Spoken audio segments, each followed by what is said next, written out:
اليوم اتصالات مرة أخرى بنفس الأنباء. بخبارك وراه صافي الركراكي صافي راه تفاهموا معاه اليوم، راه صافي راه غدا ما غيكونش في البيرو ديالو، راه غدا غيتعلن على الناخب الجديد. المشكل انا سحاب لي عيطوا عليا غير انا بوحدي، وراه عيطوا على الصحفيين ديال المغرب كامل.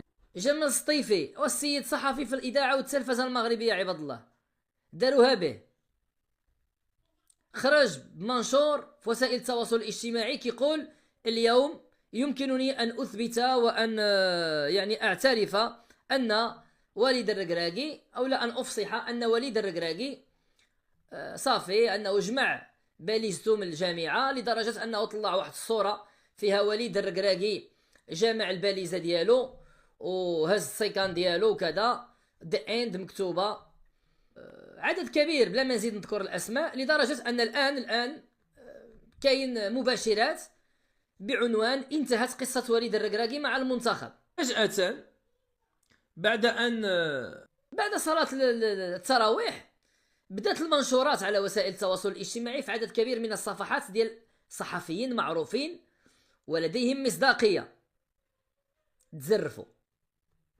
الكل شي كيقول شكرا وليد، شكرا وليد الركراكي، انتهت قصة وليد الركراكي مع المنتخب كذا كذا كذا كذا كذا. تخرج الجامعة السي المتوكل خرج لنا بلاغ كيقول فيه الجامعة الملكية المغربية تنفي إشاعات نهاية أو فسخ عقد وليد الركراكي أو جملة عاوتاني قد هكذا.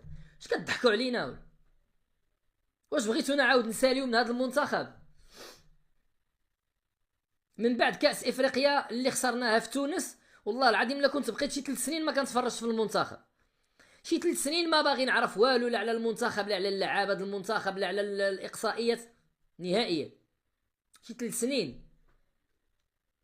لكن ديك الساعة ما كنتش كنخدم كصحفية ولا كإعلامي رياضي، لكن حلفت ما باقيش نتفرج في المنتخب. بهاد الطريقة ديال التعامل اللي عند الجامعة الآن، الجامعة تطلب منا أننا ما نبقاوش نتبعوا المنتخب. دابا هذا ما بقاش المنتخب الوطني المغربي، هذا صباح المنتخب السي فوزي القجاع والسي وليد الركراكي، وحنا بحال القاطع غير تابعين. في وسط الجامعة عيط للصحافة وجلس رئيس الجامعة والناخب الوطني، هاد السيد هذا غادي يبقى معنا إلى كأس العالم في الولايات المتحدة الأمريكية، ما عندنا فرق عليه، نجمعوا ونطويو. لكن باش تبقاو تلعبوا بينا لا، كتلعبوا بالاعلاميين، كتلعبوا بالجمهور، كتلعبوا بالجميع. طلع الكرمه نزل ما نقالها ليك، هاك الخبر فاش تنشروا نخرجوا نكذبوا. دابا شنو هاد الضحك هذا وشنو هاد اللعب هذا؟